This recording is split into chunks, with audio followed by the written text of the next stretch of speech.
Welcome to the IBMS Lothian and Borders podcast.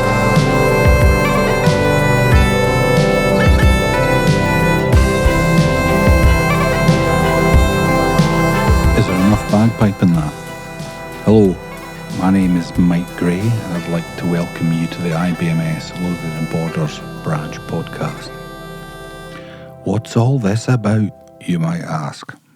Well, for those of you listening who don't know, the Institute of Biomedical Science, which is the professional body for biomedical scientists in the UK, has branches in all corners of the country, and in the southeast of Scotland, where Edinburgh and the Borders sit, we have a branch.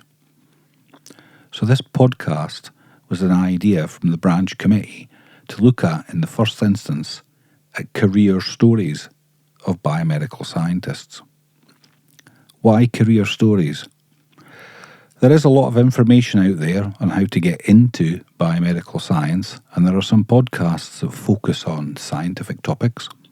But from a people perspective, we often get very useful talks from senior individuals in the profession.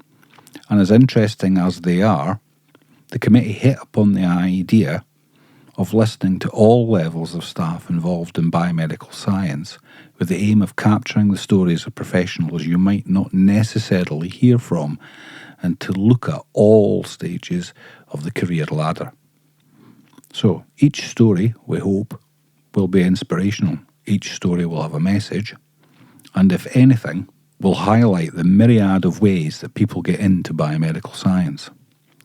So if you like stories and finding out about people, then stick around. What could possibly go wrong? Hello. So this time I'm here with Lynn Bryson. So Lynn, tell everybody what you're doing and where you're working at the moment. Yep, so I'm Lynn. I currently work in NHS Fife in the Blood Sciences Laboratory in haematology and blood transfusion discipline as a clinical support worker. And I've been in that role for coming up for 16 years. 16 years? Yeah. 16 years. I get a feeling, is this going to be a long story? Maybe. Right, okay. No, well done. Okay, great. Okay. Right, so if we go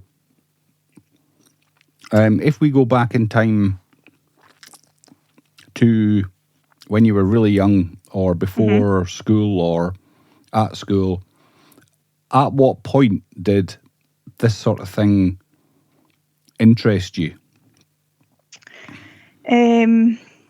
Not at school, actually. It's probably further on in the story. Okay. I think at school I just didn't know what I wanted to do. I didn't think university was a thing that I could go to, just because at that point I thought you had to be sort of rich to go to university. You had to have a lot of money to go to university. Okay. And it's something that was sort of out of my reach. I was sort of just your average student, I would say, at school. There's nothing really, I wasn't really interested in biology or chemistry or anything like that. I was sort of just your average student. And I just come out, I would say, with, I think, 2 hires, which was English and business administration. So it's nothing science related. That's not bad. Yeah, but nothing science related at all, really. Okay. Right, we'll pick it up there then. So you came out of school with 2 hires, and I take it, did you leave in 6th year, yes? Yes, I did, yeah. Right, okay. And then you thought, right, well, I suppose I better get a job. Yeah. Yeah. So what happened next? So then the first job I ever went for was actually a finance assistant. Okay. For a nursing home in Fife, and I got that job. So my first ever job was dealing with like payroll queries and putting wages into payroll software and things like that. Okay. So again, it was nothing science related whatsoever. Right. Did you? I did really enjoy it. All right. Okay. Did you do like accountancy? Did they send you on courses to learn about money? No, because we sort of had sort of managers in charge of the sort of bigger aspects of finance within the nursing home. So we were there just really to assist the sort of managers that were in financial roles. But I did really enjoy it. And I did get to do an SVQ, but it was in administration. Right. So Okay. again, not science related. Okay. And I then went on to apply for another job in Fife Council as a payroll assistant, just because it was offering more pay, to be honest with you. Okay. So I thought at this point, the Fife Council sounded quite a good place to go. It was a steady sort of job. So I went there. Right. So And when was that, roughly? oh, 2000 or 19, 2000 and something. yes, exactly that. Yes. Okay. We'll just do it like that. Right. It was Yep. a number of years ago. Yes. So you're at a Fife Council, and at the moment your career trajectory is pointing you towards being an accountant, really. Yes. Yeah. And at that point, I also, from a young age, you always, 15, 16, you're sort of told to get a weekend job. So I also worked in Superdrug at the weekend. So at this point, I was still doing my 9 to 5 job Monday to Friday, and I was having a little Saturday job at Superdrug. When did you sleep? Well, I'll just put it down to I was younger. Right. It was fine. Okay. And then I still took that with me when I went to Fife Council. And it was at that point I was kind of thinking, I shouldn't be doing 2 jobs. I wonder if there's anything that I can look for wage-wise that would amalgamate the 2 wages and, give me a sort of decent wage coming in. And I was looking through the paper, as you do. Is this the Fife Advertiser? No. Well, probably. No. What do they call the one? What's the Fife local paper? Is it the Kirkcaldy? Well, we do have the Central Times. Central Times, of course. Yes. And there was a medical laboratory assistant job advertised in there. Okay. And I thought, that's different. So how did that jump out at the page at you? Well, I knew I didn't want to sort of stay in the kind of job that I was in. Right. I was just looking for a new start, something different. I felt that I enjoyed doing what, the workload that I was doing within my payroll job, but I was looking for something totally different, and that just stuck out to me and at the page, and I thought, that's totally different. Well, I'll apply for that and see how it goes. Right. And so I got an interview. You got an interview? And I got an interview, and it was actually just a fixed term job as well for 2 years. All right, so okay. That was a risk. Kind of like, but I stayed with mum and dad still, so it wasn't too bad. And I got the job. So I had to make the decision whether I wanted to stay where I was or go to a fixed term post for 2 years. And I thought, I'm still living with mum and dad, it'll be fine. So I went for it, and then I got in post, I think 2009. Right, okay. I started within NHS Fife. So when you applied for it and you went along to the interview, had you been round for a look round? No. No, I just... So you just turned up? I just turned up, yeah. Okay. After I found a space, I was a bit stressed and come in, and then, so I don't know how I managed to come across okay within this interview, but not having any lab experience or anything, and nothing in my background. But did they ask you anything at all about labs? I do. What do you understand by a lab? Yeah, and I probably gave the briefest answer. And I definitely remember, I feel like they had a specimen tube with blood in it. Okay. And I think they were just wanting to show this is what you're going to be dealing with. Is that to see if you're faint or not? I kind of thought, maybe this is a test, right? I'm fine. I didn't faint. But it was kind of I feel like it was just a brief interview, really. It wasn't too intense or anything like that. So sorry, I'm not disparaging Fife's interview technique here, but they're sitting at a table. And they bring out and they go, and you'll be dealing with these as well. Yes. Right, okay. Right, and you're going, right, okay. Yeah. And it was a blood tube. They didn't bring anything else out, like a No, body yeah, part it was or just something like that. Right. Okay. just a sample tube. Right. Okay. So you got it clearly because you must have sounded switched on. You're a hard worker. Us laboratory people, we like hard workers, and we like people that have got a bit of a sense of humour. So they clearly thought, she'll fit right in. So you signed on the dotted line for that. Yep. And then, of course, you have to go to work. So you had to turn up for work. Yep. And what was that first day like? Because at the moment, all you know is, see this plastic tube full of blood? Yeah. You're going to be okay with that? Yeah. So what was the first time period there like? Was it? I found it amazing. I was getting this white lab coat to wear. Ooh. It's like, this is amazing. And I just really liked the sort of mythology of working. It was in specimen reception at the time. And at that point, we were all in the one sort of area, in the one block. And we also had Queen Margaret Hospital as well. Oh, yeah. Yeah. So it was still sort of split between the two hospitals, the labs, but we were solely based at the Victoria. And I just settled right in and sort of learned the job. And yeah, I really enjoyed being a medical laboratory assistant at the time. Right. Was this when there was this is when it was all in the North Lab, wasn't it? Yes, that's right. Yeah. Because they've now split it into the North and South Lab, haven't they? Yeah, that's right. Right. Well, what we will explain to the listeners, I was going to say viewers, I don't know where that's coming from. It will explain to the listeners. So Fife, if you're listening from, because we've got a couple of people that have listened from America and Australia, and I mean they might be expats, they might be lovely people.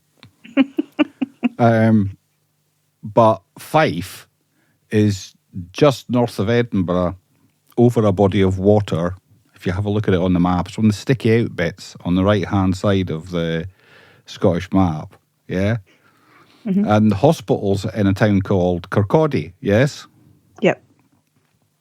Which people will find difficult to pronounce.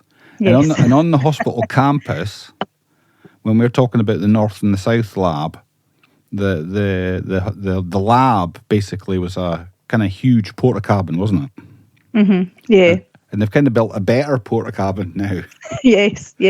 For the other bit. One story.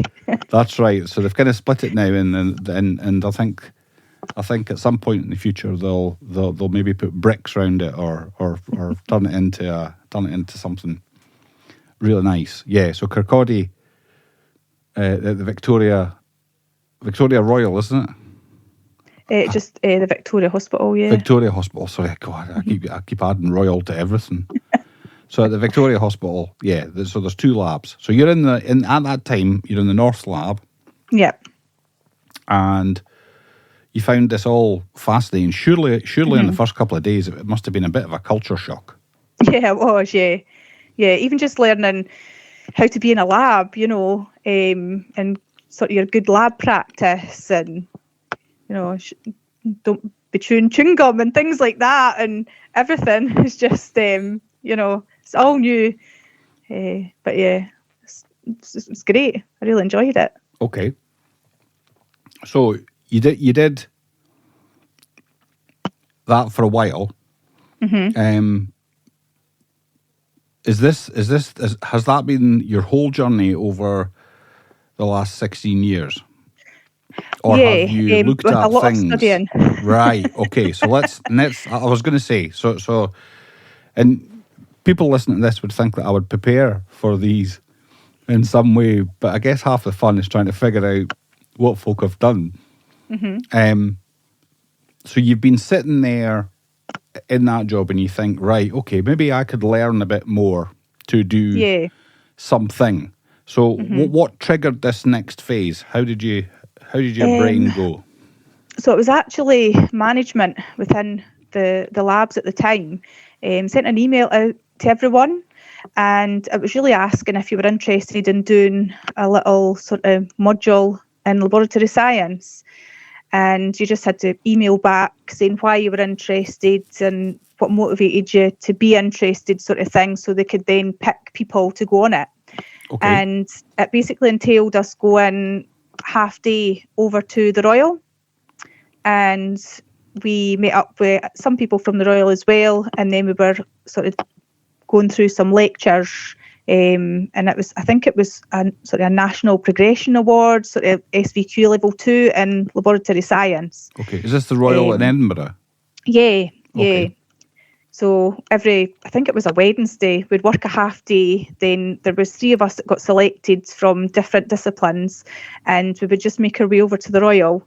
We'd then do some lectures and then just come back home again later on that evening. All right. Okay. So it was really interesting. It sort of, that was my first interest in learning about science, really, and it really introduced me to sort of the education side of science. And I did really enjoy that. So when was this? Was this round about what, 2000 and... I was only there about a year when this was sort of put out. So about 2010, 11. Yeah. And as I say, we balled on really well, and that sort of piqued my interest in wanting to see what else I could learn. Okay. Who did the lectures for you at the Royal? Oh, so one of them was Yvonne Bain. There was a lot from Fife College, and they travelled over. I know Yvonne. Yeah. Right, okay. So the Fife College people came down to the Royal to deliver lectures in-house, and it was some Royal people and some Fife people. Yeah. In like a wee classroom in the when we used to have the admin place in the lab. We had rooms at the back, didn't we? Yeah. All right. And then did you do stuff in the lab as well, like practicals and stuff like that? No. No, not at that stage. It was just purely in a classroom. So this is a National Progression Award to SVQ level 2? 2, yeah. Okay. And that sort of piqued my interest, as I say, in science. But there was nothing after that. Okay.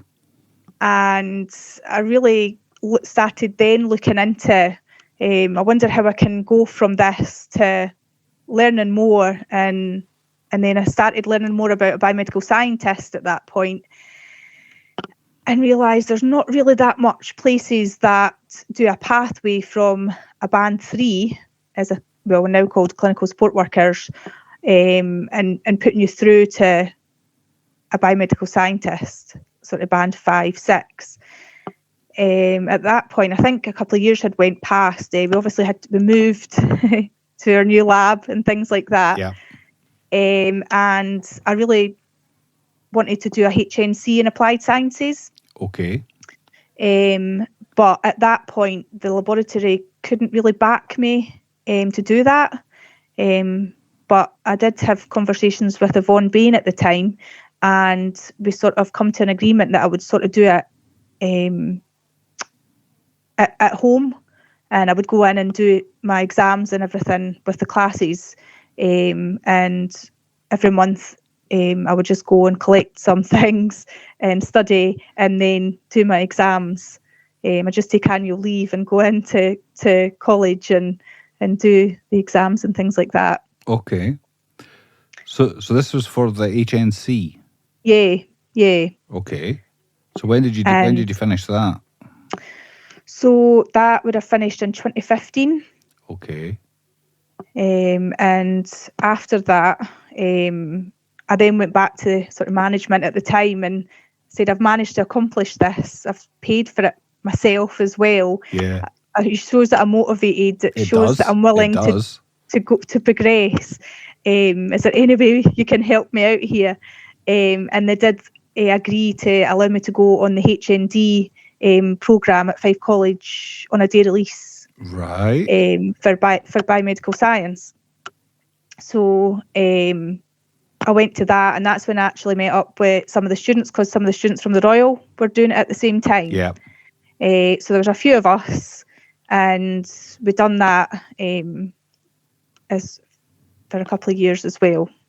And that was really good because I was getting the time off work to go, and I felt backed from work. So it really motivated me to keep going, even when some of it was a bit tough. Yeah. So, but you've got a goal in mind at this point, yes? Yeah. Mm-hmm. So your goal is what? So my goal at this point is to get the HND and then start looking at my options, because once I'd accomplished a HND, that opened a little bit more doors for me. Unfortunately, there still wasn't a route for me to go down that would allow me to work and do a sort of part-time course to gain a degree in biomedical science. Yes. So after gaining the HND, it was a case of thinking, do I leave and go into third year? And which you could do, yeah. But again, at this point, I'm married. I've got a house. I've got a mortgage to pay. It's not as easy as just staying with your mum and dad anymore, and right. Just rely on them. So I definitely had to think about what I was wanting to do once I'd accomplished the HND. But after that, Yvonne Bain again came up to a few of us and was saying there was something going on in the background with Edinburgh University. So at that point, I thought, oh, that sounds great. That sounds like we're opening up some doors that I didn't really think about before. So I met with Yvonne and discussed what this was going to entail. It was going to be day release. There was talks with IBMS about getting it accredited. They were still in discussion with IBMS at that time. And I think I actually invited Yvonne in to discuss it all with my service manager at the time, to sort of back up my story, to see if I could apply and get on this course. Right. And? and so they totally were happy for me to go and back me. They knew that I'd really put in, again, a lot of effort into the HND. And even with the HND, it was sort of stated that we had to reach, 90% or above in our projects and things like that, so that we would be ready for going to university. And they were quite happy to back me to go to this university course that was new to everyone. So this was, what year was that then? That was... So we started that in 2018. 2018. Yeah. So that was, I was like, yes, I really wanted to go to university. And then it kind of dawns on you that you're actually going to have to go. And, all those thoughts of when I was younger, how hard university was going to be, came creeping back in. But there was 8 of us on the course, and it was really great because we all just helped each other out. We were the first cohort of students to go on this course. We all really wanted to do well, to show that it was a route that you could take. It was definitely, you had to be in it for the long haul. It took 4 years to do years 3 and 4. But unfortunately, well, I say unfortunately, it's not really unfortunate. So after our first year, I then became pregnant. So that was totally different as well, going to uni and being pregnant, because there wasn't very much students at Edinburgh University that were expecting. So that was something. Right, okay. So at that point, I had my daughter in 2019, in December. I didn't really want to stop studying. I thought it could be my day out from my maternity. Yeah, I've got 4 kids, so I understand. Yeah. I thought that's my day away. But even when I was pregnant, leading up to having my daughter, I was sitting exams and things like that as well. So they had to put me in a smaller classroom when I was sitting my exams, just because I think I was only 2 or 3 weeks away from my due date when I was sitting one of my exams. And I did have very bad morning sickness. So I used to get this bus across every whatever day, and I used to have to sit with my bag and just hope that I wouldn't be sick on the bus. But 9 times out of 10 I was. And then I just have to get off the bus and then go and have something to eat to make me feel better. So I was all right for class. So yeah, it was a lot. So years 3 and 4 went. So clearly, I mean, you had a break. I mean, you didn't. Yeah. You didn't give birth in the classroom and just carry on. No. But thankfully, well, it actually worked out okay because my daughter was born on the 25th of December, Christmas Day, so the uni was actually off. So that was convenient. Perfect. It was great timing. And I took a couple of weeks off. I didn't go back straight away in January. But towards the end of January, I decided, right, I'm just going to go back. I don't want to miss too much, or it's going to be hard to come back to. Did you carry on? So you were studying while on maternity leave, effectively? Yes, yeah. Right. Oh, that's brilliant. Yeah. Right, okay. Because I didn't want to leave it a year because I thought I'm with a good group of people. We're really all supporting each other, and you know, I just really want to continue. So we went back, but then in March came COVID. That's right. So that was, you had your baby on the 25th of December 2019? Yeah. And then the 28th of February, or whenever, when the news hit, here we go. Yeah. Yeah. Okay. So that changed everything. We then had to try and learn how to use Teams. Yeah. Log into all our lectures. Everything was online. To be fair to the university, they were really quick on acting and ensuring that education wasn't halted. All the lectures just sort of done team lectures online. It was really good. And even your exams were online, so we couldn't complain really. It was really well done by the university on that stance. Right, okay. But we continued, we didn't stop. And I think eventually we did go back, but a lot of the lectures still stayed as being online, really. And then I went back to work and still continued taking the day off to study. And then we all graduated in 2022. Way! Yay! But that unfortunately wasn't the end for us because that's right. Although the talks were ongoing with IBMS, it didn't quite meet accreditation standards. So unfortunately, when we graduated with an honours degree in Biomedical Laboratory Science, but it wasn't accredited. Yeah. And then what happened?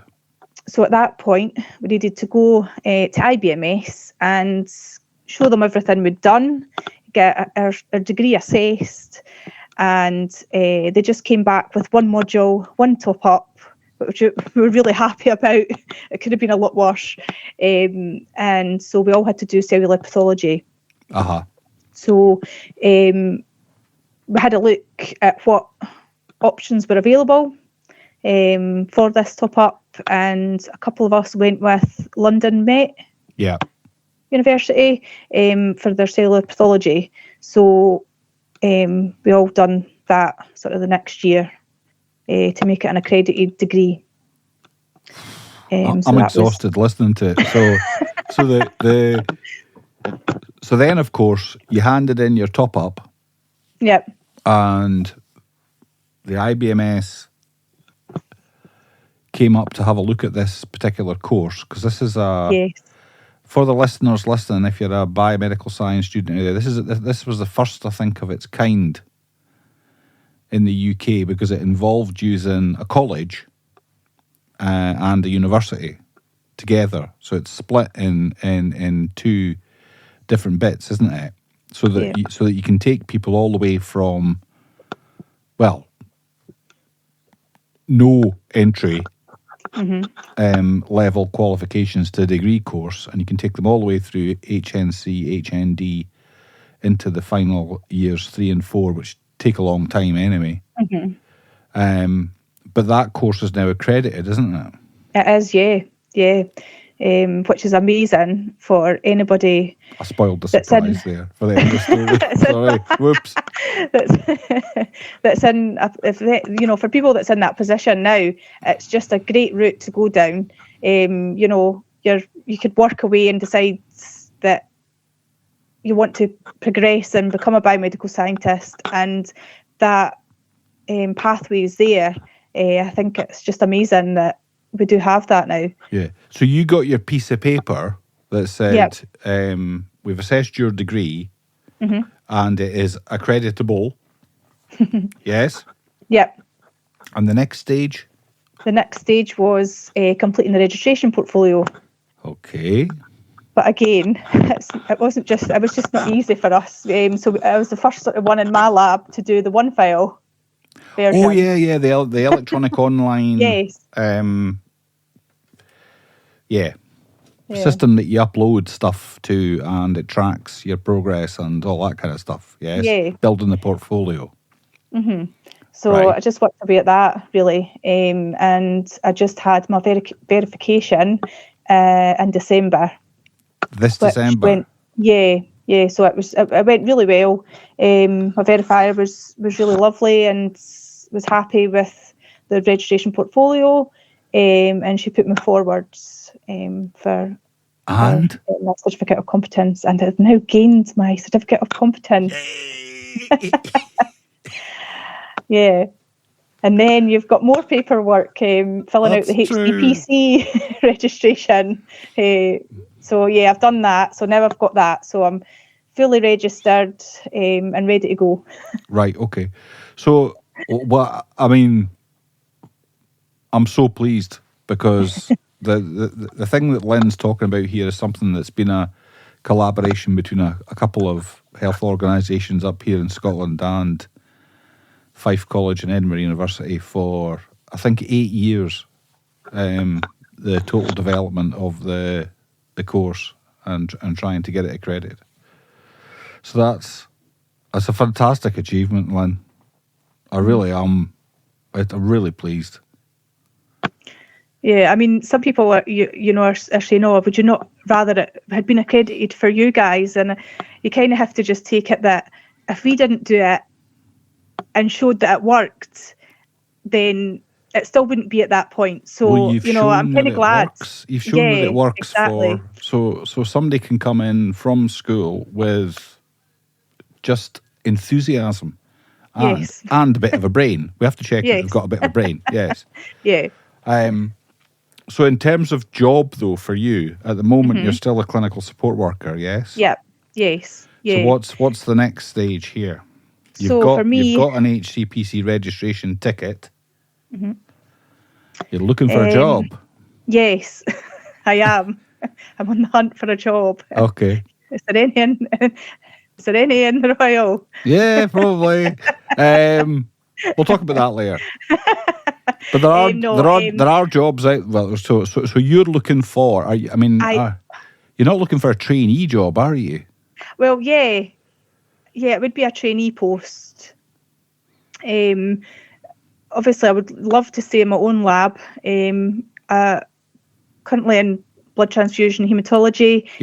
But it's quite an open lab, the new lab that we're in, with biochemistry. I work with biochemists as well, especially on night shifts and things like that. We're sort of little teams that work together, and I would go to sort of any department within, because I've sort of seen a bit of biochemistry as well.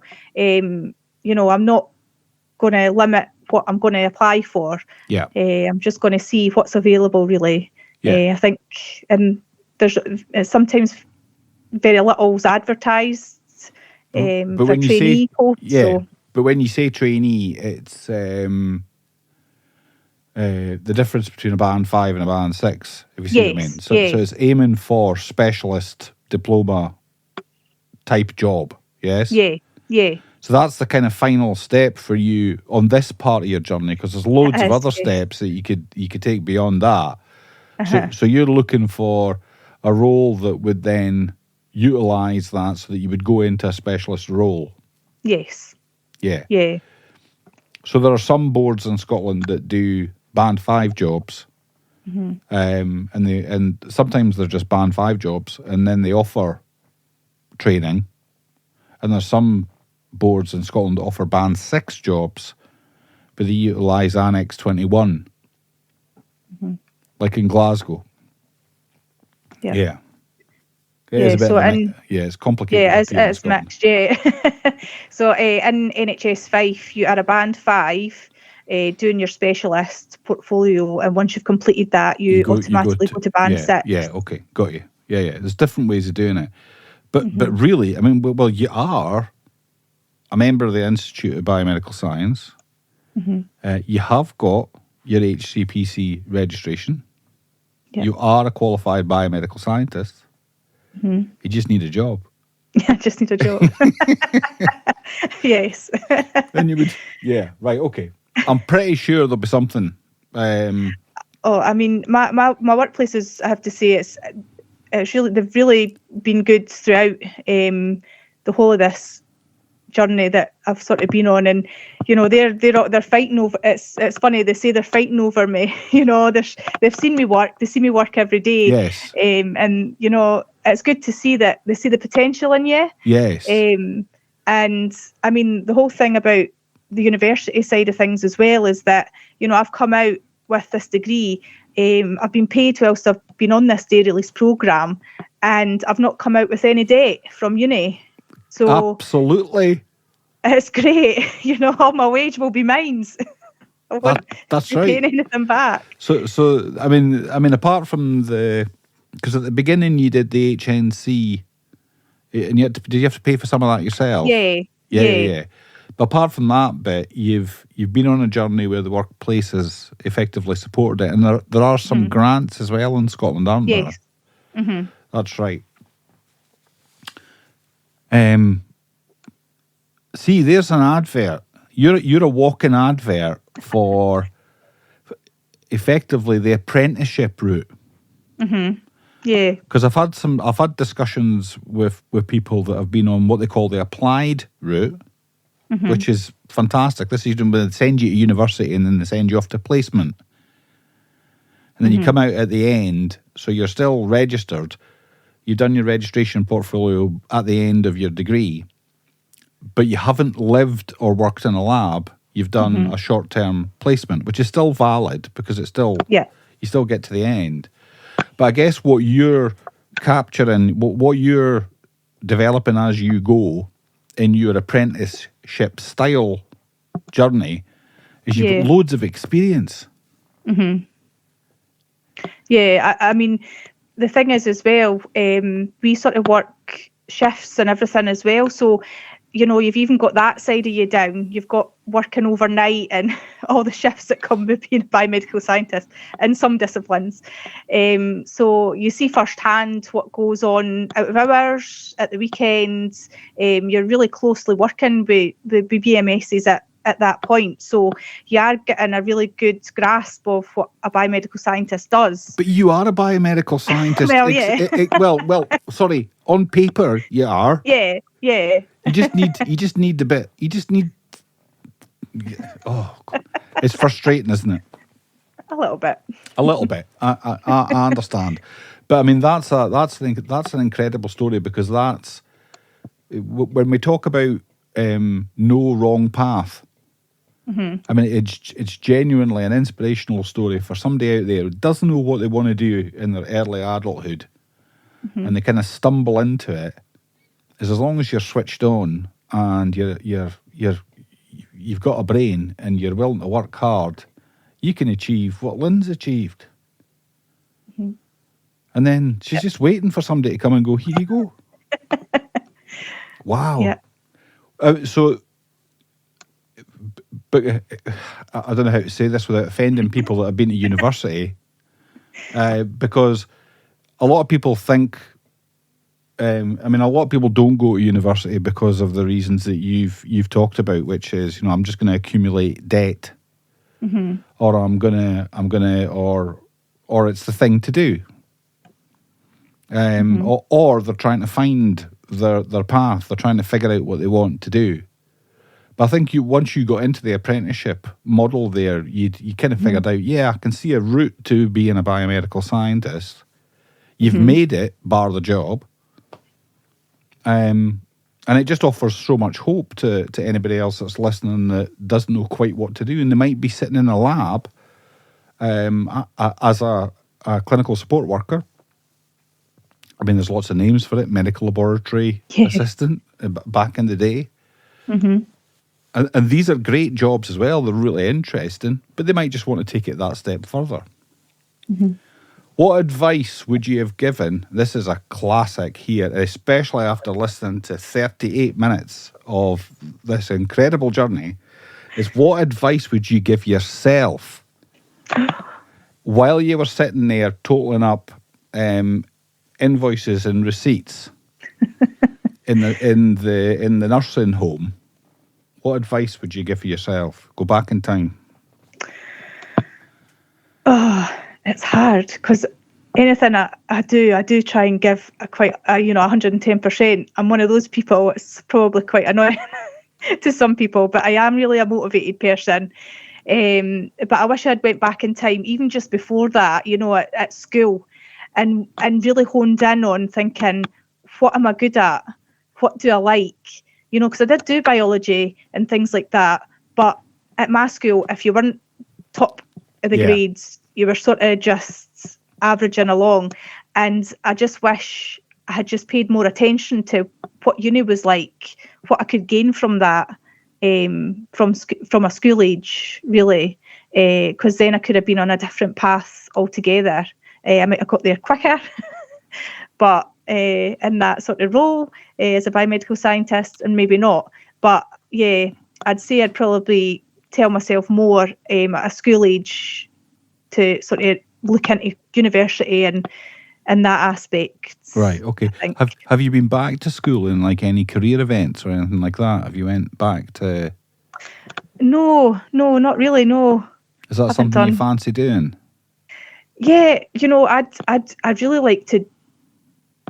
I mean, I'm not even in a role as yet, but I like the thought of going to primary schools or going in and just one day a year to the local high schools even, and just showing up and showing what biomedical science is all about.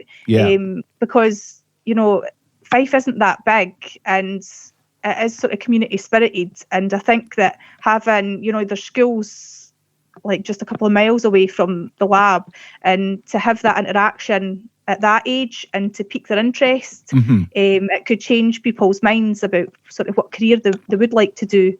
Especially if they're not in a situation where they think, oh, well, university's easy, I'm going to go and do that, which isn't a natural conclusion for, some folk. They don't want to do it. They want to try before they buy. That's effectively what you did. Yeah. Wow. What a story. Right. I think we've got to, because I'm interested, maybe in a wee while, if we keep this thing going, because we've got lots of folk to get through, I'd like to revisit people, maybe in a year or so, to see where you got to. Yeah. Yeah. So we'll maybe do that. But anyway, you've been brilliant. It's an inspirational story, Lynn. I'm really pleased you took the time out to chat to us and to just tell people that it's not entirely straightforward for some folk. And there is hope, isn't there? Yeah, doesn't matter what age. Right, well, we'll say cheerio then. So, cheerio. Cheerio. It's bye from me and from Lynn. Bye. Bye. See you later. Bye.